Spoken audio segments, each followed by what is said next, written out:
ప్రతి విషయంలో వారి మాట వినవచ్చు. అల్లా యొక్క ఆదేశాలకు ఏదైనా వ్యతిరేకం కనుక ఇది చెప్తే అప్పుడు ఆ విషయాల నుంచి ఆగవచ్చు.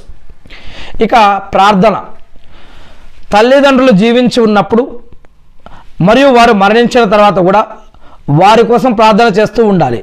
మరియు ప్రవక్త ముహమ్మద్ సల్లం గారు ఒకసారి రంజాన్ విషయంలో 3 సంఘటనల విషయంలో ఆమీన్ అని చెప్పడం జరుగుతుంది. దాంట్లో ఒకటి ఏమిటంటే, రంజాన్ నెలలో ఎవరైతే బ్రతికి ఉండి రంజాన్ యొక్క ఉపవాసాలని ఆ యొక్క ఉపవాసాలను శుభాలని రంజాన్ యొక్క శుభాలను పొందలేదో వాడు నాశనం అయ్యాడు అని జిబ్రీల్ అలైహిస్సలాం గారు అన్నప్పుడు ప్రవక్త ముహమ్మద్ సల్లం గారు ఆమీన్ అని చెప్పడం జరిగింది.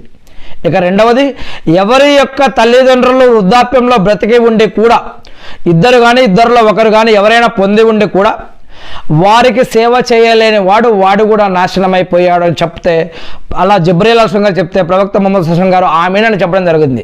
అంటే తల్లిదండ్రుల యొక్క విలువ ఇక్కడ ఈ యొక్క దువాలో కానీ ఈ యొక్క ఆమీన్లో కానీ జిబ్రీల్ అలైహిస్సలాం గారు చెప్పిన దాంట్లో ముహమ్మద్ సల్లం గారు ఆమీన్ అని చెప్పిన దాంట్లో అర్థమవుతుంది. అంతేకాకుండా తల్లిదండ్రులు పిల్లల కోసం కానీ పిల్లలు తల్లిదండ్రుల కోసం చేసిన దువాలు కానీ రద్దు చేయబడవు. అవి అల్లా వద్ద ఖచ్చితంగా స్వీకరించబడతాయి. దువాలు రకరకాలుగా స్వీకరించబడతాయి. ఒకటి, మనం బ్రతికి ఉన్నప్పుడు స్వీకరించబడవచ్చు. 2, మనకి సమాధి శిక్షల నుంచి కాపాడబడవచ్చు. లేదా మనల్ని వేరే ప్రమాదం నుంచి దేవుడు కాపాడబడవచ్చు. లేదా స్వర్గంలో దేవుడు ఆ రోజు ప్రళయ దినం రోజు, తీర్పు దినం, జడ్జిమెంట్ డే రోజు పలానా జీవితంలో నువ్వు బతికి ఉన్నప్పుడు ఇలా దువా చేసావు కదా, దాని యొక్క ప్రతిఫలాన్ని ఈరోజు నేను నీకు ప్రసాదిస్తున్నానని అక్కడైనా ప్రసాదించవచ్చు. అందుకే ప్రార్థనలు ఎప్పుడు వృధా కావు, వేస్ట్ కావు.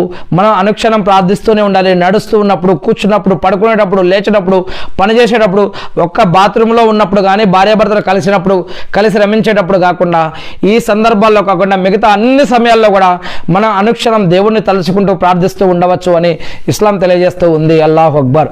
మరి అదేవిధంగా ఒక సోదరుడు ఇంకొక సోదరుడి కోసం, తల్లిదండ్రులు పిల్లల కోసం, పిల్లలు తల్లిదండ్రుల కోసం కలవటం, వాళ్ళని పరామర్శించడం, వారితో చిరునవ్వు నవ్వటం, వారికి సహాయ సహకారాలు అందించడం, వారి కష్టాలు నష్టాలు బాధల్లో ఇబ్బందుల్లో ఉన్నప్పుడు సహాయం చేయడం, వీటి వల్ల దైవదూతల ద్వారా అల్లా మన కోసం ప్రార్థింపజేస్తాడు. ఆ యొక్క ప్రార్థనల్ని అల్లా స్వీకరిస్తాడు అని, మరియు అల్లా వారు తల్లిదండ్రుల యొక్క సంతోషంలో మరి అల్లా మన పట్ల కూడా సంతోషం వ్యక్తం చేస్తాడు అని, అల్లా ఇచ్చిన ఈ యొక్క హక్కులను కాపాడటం వల్ల అల్లా మనకి కూడా అనేక రకాలుగా సహాయం చేస్తాడు అని.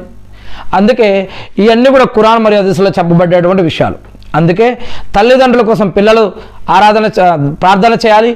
అదేవిధంగా తల్లిదండ్రుల పిల్లల కోసం, పిల్లల తల్లిదండ్రుల కోసం చేసే దువాలో చాలా ప్రత్యేకత మరియు ప్రాముఖ్యత ఉంది అని. అందుకే ఎవరైనా తల్లిదండ్రులు కనుక బ్రతికి ఉంటే వారి కోసం దువా చేపించుకోండి ఆ యొక్క తల్లిదండ్రులతోటి. మరియు ఎవరైనా తల్లిదండ్రులు కనుక మరణిస్తే వారి యొక్క సమాధి శిక్షల నుంచి అల్లాని ప్రార్థించాలి.